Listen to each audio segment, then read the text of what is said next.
Welcome to CRB9 news. Chodavaram మరో బుడమేరు కాబోతుందా? ఆందోళనలో స్థానిక ప్రజానీకం, రైతాంగం.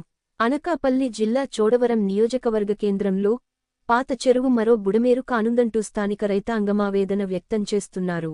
ఆక్రమణకు కాదేదీ కానర్హం అన్న చందంగా చోడవరం పట్టణం ప్రధాన రహదారికి ఆనుకుని ఉన్న పాత చెరువు ఆక్రమణల చెరపాలయింది.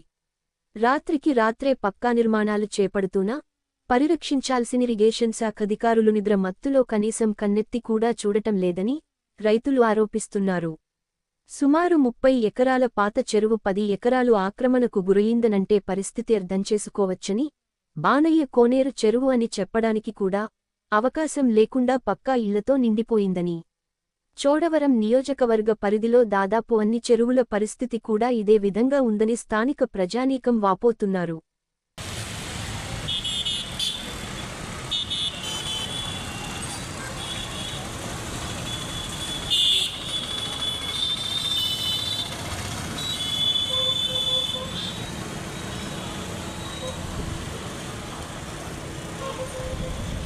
చెరువు 38 ఎకరాల ఆయకట్టు కలదు. కానీ దాన్ని ఇంచుమించు ఇప్పుడు 20 ఎకరాలు ఆక్రమణ జరిగినది. స్థానిక పెద్దల ద్వారా ఈ ఆక్రమణ జరిగాయి.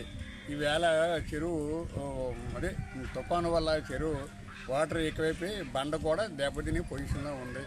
దాని కింద రైతులు మాత్రం కంపల్సరీగా వ్యవసాయం మునిగిపోయింది, నష్టపోతున్నారు.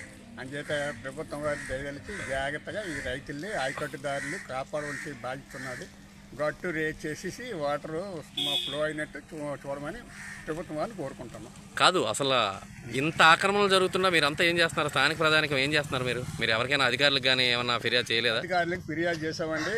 రెవెన్యూ వాళ్ళకి, అలాగే ఇరిగేషన్ వాళ్ళకి, కలెక్టర్ గారికి, ఆర్డీఓ గారికి, ప్లస్ వాళ్ళలో మరి ఏం పేరండి ఇరిగేషన్ ఎస్సీ గారికి మేము కంపల్సరీ కంప్లైంట్ పెట్టామండి. వాళ్ళు ఎంఆర్ఓ చెప్పడం జరిగింది. ఎంఆర్ఓ కూడా దీని మీద ఏమీ యాక్షన్ తీసుకోలేదండి. అధికారులు అండబెట్టుకొని ఆక్రమణదారులు స్థలం ఆక్రమించి సేల్స్ అమ్ముకుంటారు, లక్షల మీద వ్యాపారం చేసుకుంటారు కనుక మేమేమి చేసి పరిస్థితులు లేరండి. అధికారులు దీన్ని స్పందించేసి వెంటనే ఈ ఆక్రమణ తొలగించి మా చెరువుని కాపాడవలసిందిగా, ఆయకట్టుదారులను కాపాడవలసిందిగా కోరుకుంటాం. రాత్రికి రాత్రే నిర్మాణాలు ఏమీ అయిపోవు కదండి. ఇవి ఒక్క రోజులో చేసే నిర్మాణాలు కాదు కదా. చూస్తే పెద్ద పెద్ద నిర్మాణాలు ఏవి ఉన్నాయి. మరి అధికారులు ఏం చేస్తున్నారు? అధికారులు అండదండలతోటే ఈ నిర్మించబడ్డాయండి.